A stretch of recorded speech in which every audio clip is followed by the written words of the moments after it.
Meghan Markle's fun-free children's book may put an entire generation off reading. So, of course I bought it. I mean, I'm nervous. If this puts me off reading, I'm out of a job. This could be the end of my booktube channel as we know it. Anyways, this is The Bench by Meghan, the Duchess of Sussex. Today is the day that this book was released. It arrived this morning, and I'm gonna be reading it and letting you know whether this is a success for the Duchess or whether it should have been left on the bench. Hello everyone and welcome back to my YouTube channel. My name is Jack Edwards, and one time Piers Morgan referred to me as a woke, humorless dullard. So I must be doing something right. Generally, I live by the philosophy that if Piers Morgan disagrees with you, your moral compass is probably intact. Like, that quote is on my CV. It might even be my new Instagram bio. If I'm a snowflake, Piers Morgan is a blizzard. Anyways, I make videos about books.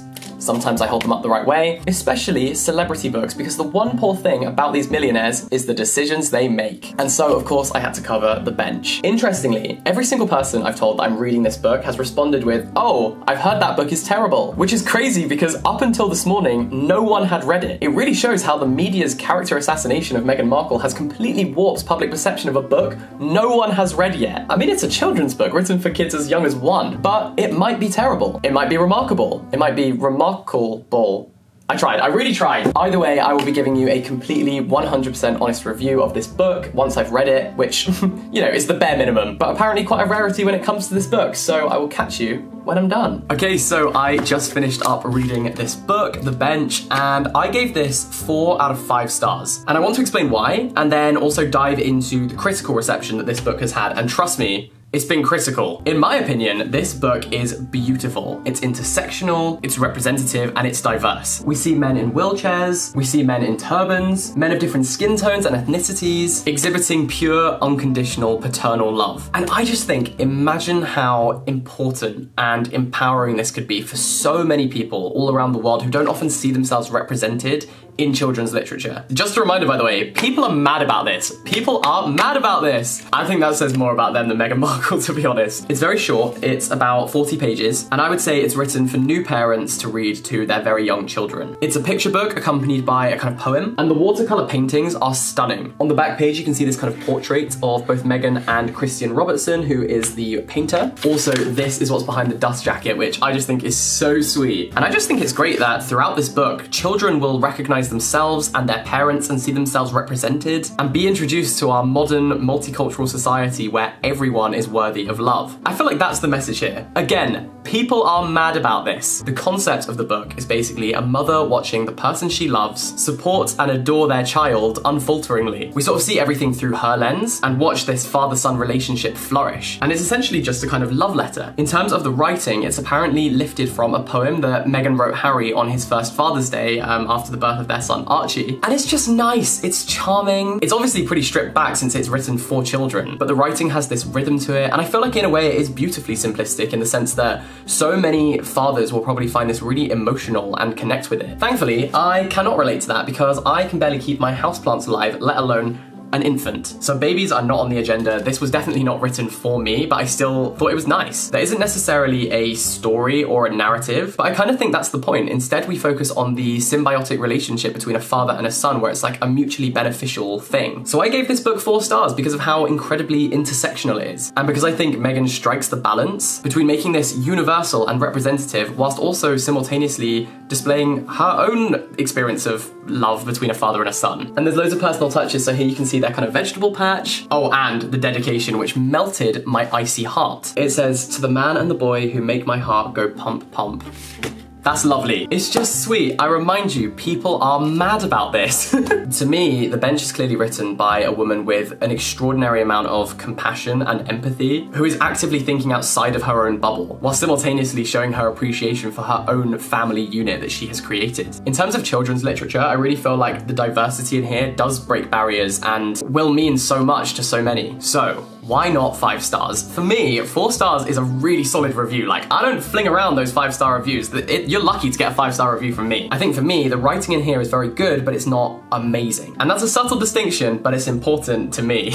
The bench kind of ends by saying, you'll never be alone, but I thought it maybe could have rounded everything off with something a little bit more impactful that kind of makes you gasp. Sometimes the rhymes are a teeny tiny bit clunky, but I sort of think that adds to how endearing it is. And really, Christian Robinson's artwork is a real standout here. It's impeccable. I also felt like the motif of the bench could have been expanded upon a bit or made more obvious. I think the point here that you can kind of see on the inside pages is that every bench is different. Aesthetically, they look different. But the point is, every bench serves that same purpose of being somewhere to rest, somewhere to find comfort. And I think that the rich cast of fathers in the bench are meant to sort of mirror that. It doesn't matter how they look like, what color they are, they're always going to be there for their respective sons whenever they need to just sit down, take a break, recuperate, provide somewhere to be when you need it the most. Because isn't that what parents are for? Sometimes you just need them to look after you, at least obviously in an ideal world. But speaking about taking a break, let's take a quick one to talk about our sponsor, because today's video is brought to you by Surfshark. Surfshark is a VPN, which stands for Virtual Private Network.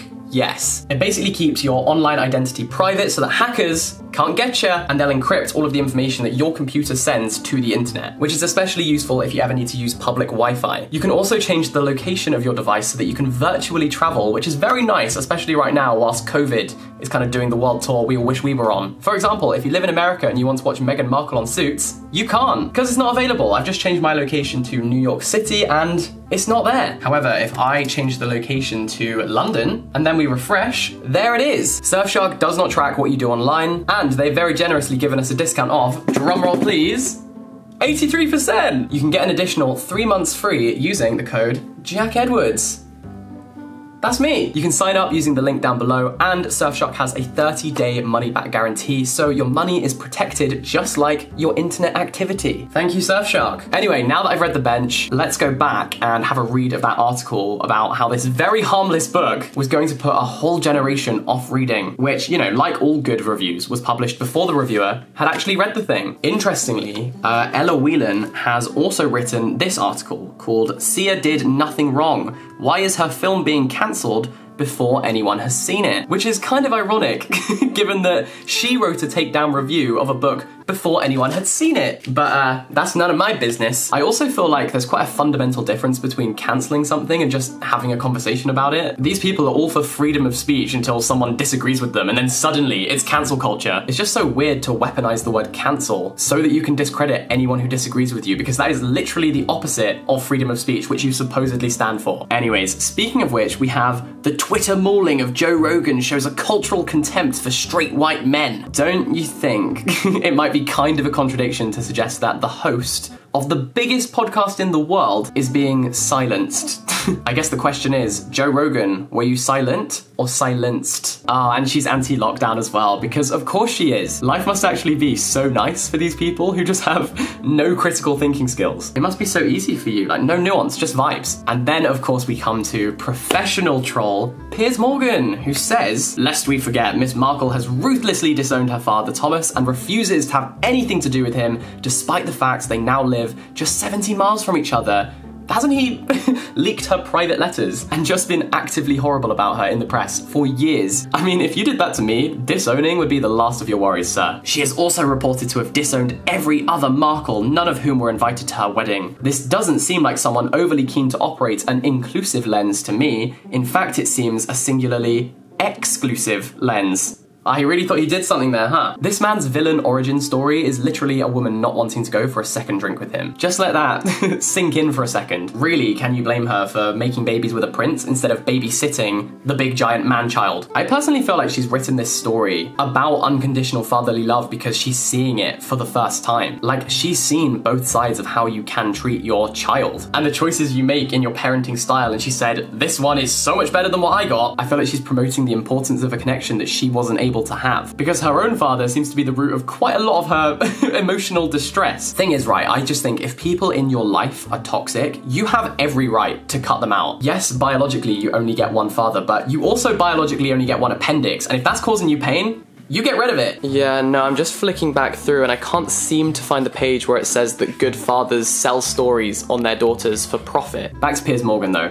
He just reminds me of the man shouts at cloud meme. Also, why are we even listening to him talk about parenting? Didn't he call out Daniel Craig for literally just carrying his child? He said it was emasculating. Imagine your masculinity is so toxic that a father carrying his child is like too much for you to bear. Moving on, Goodreads also has a bunch of 1-star reviews of The Bench, which coincidentally, were all published before the book was available, and they're all just like personal attacks. I love literary criticism. The Express calls it mind-bogglingly bad, while the Telegraph calls it a semi-literate vanity project which leaves Harry holding the baby. Grr, imagine men holding their babies. Piers Morgan is having a fit somewhere. It's just the lack of humanity for me. Basic humanity. But what they do not seem to lack is the audacity. The Telegraph here also seems to have an issue with the fact that there's this page in the book, right, where there's a child just playing, wearing a tutu, and the father is supporting them, being a great dad. And should the son playfully pop on a tutu, our father is helpfully told to be his supporter, because any male child who playfully dresses up in a tutu obviously needs support, right? Now, I'm gonna go out on a limb here and say that I think the point here is probably that you should create a safe and supportive environment for your kid to have self-expression and freedom. So either the Telegraph is suggesting that male children who choose to express themselves in a certain way should not be supported,